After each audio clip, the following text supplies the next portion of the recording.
Il est attiré, mais il est distant. Qu'est-ce que cela signifie?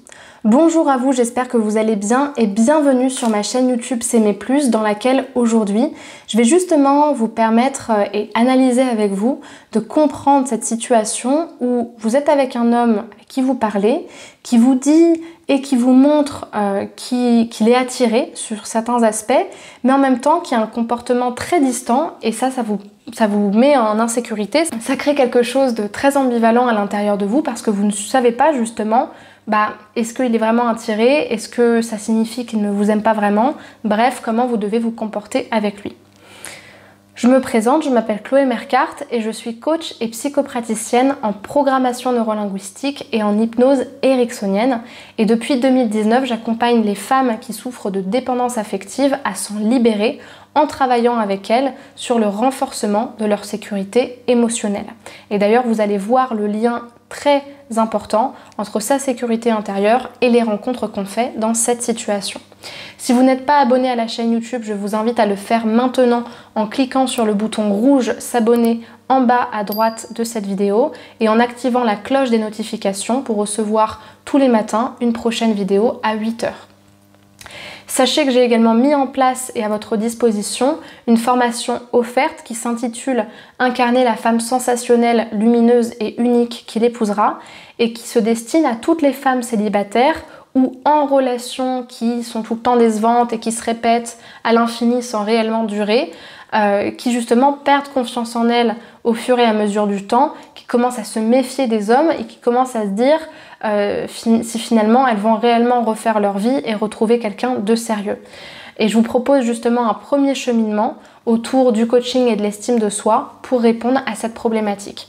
Pour accéder à cette formation, il faudra aller dans la description de la vidéo, cliquer sur le lien qui correspond à la formation, remplir le formulaire et ensuite vous recevrez la formation par mail. Alors, pour moi, l'homme attiré mais distant, je ne sais pas si vous aurez la référence, dites-le moi dans les commentaires. Pour moi, c'est vraiment le mec qui est dans le clip de Katy Perry dans sa chanson Hot and Cold. Je crois que ça s'appelle comme ça.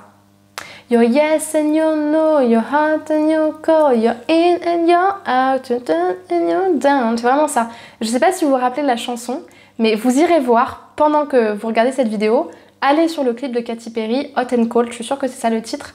Elle est dans une église et elle est sur le point de se marier. Et quand l'homme doit dire oui, finalement, il prend ses distances et il est quand même sur le mariage et puis il fait signe de fuir. Et puis en même temps, il est attiré mais il n'est pas attiré. Bref, pour moi, c'est un hot and cold, c'est un yes and no, c'est un non-événement. Pourquoi c'est un non-événement? Parce que c'est quelqu'un qui finalement, à mon sens, n'est pas réellement attiré. Il est attiré, mais pas pour vous en particulier, parce que vous, en fait, il n'est pas sûr. Et pourquoi il n'est pas sûr? Parce que lui-même, il ne sait pas ce qu'il ressent. Et pourquoi il ne sait pas ce qu'il ressent?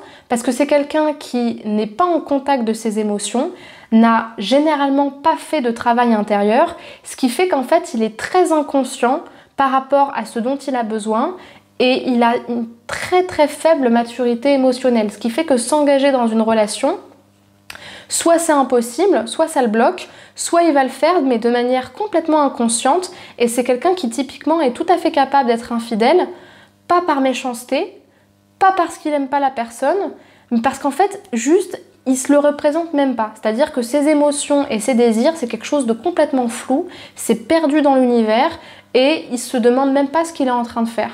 Et c'est vraiment un non-événement. C'est quelqu'un qui est un petit peu frileux de l'amour. Il y va mais il y va pas. Il fait un pas mais il recule. Tantôt il est dans le rapprochement, tantôt il est dans la distance. C'est quelqu'un qui est assez incongruent.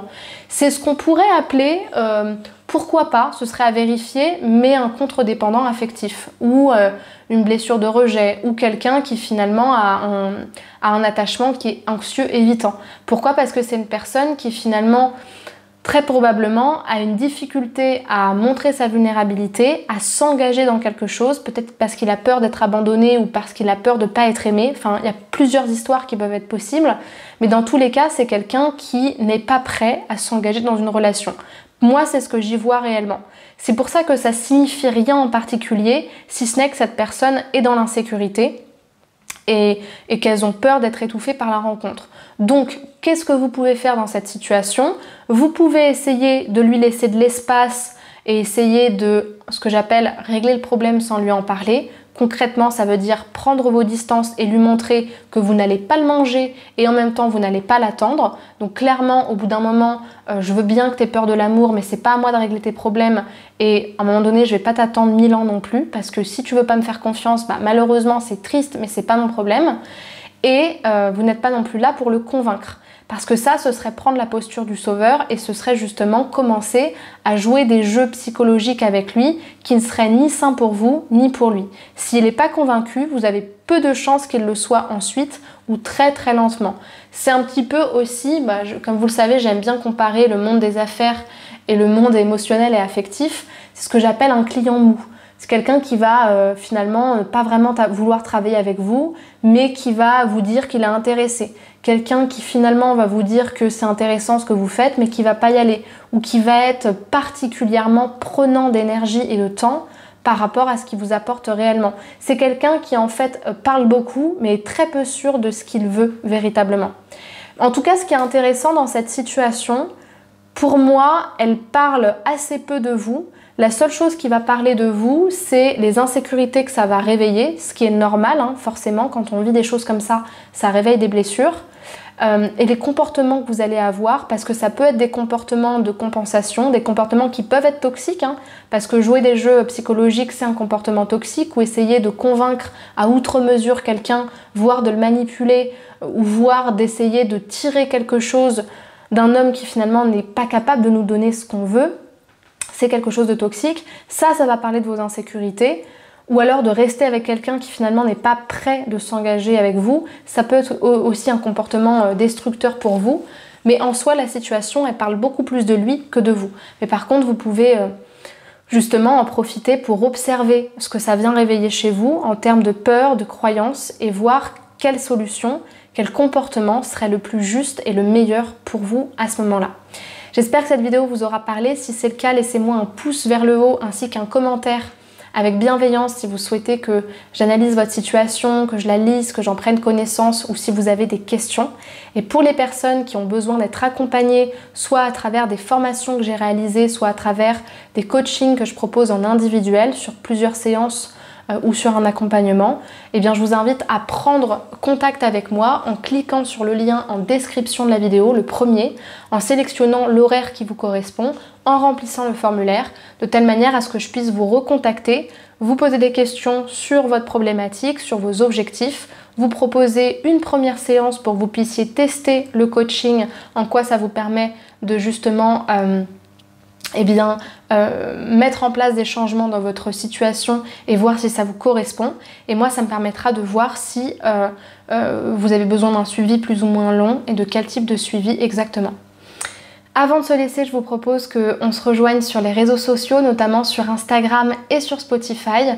Donc c'est S'aimer plus à chaque fois. Vous aurez ma présence, du contenu, des lives, des sondages, tout un tas de choses pour continuer à avancer et à me poser vos questions aussi en privé. Donc vous aurez tous les liens de mes réseaux sociaux en description. Je vous remercie pour votre attention et je vous dis à demain pour une prochaine vidéo à 8h. Au revoir.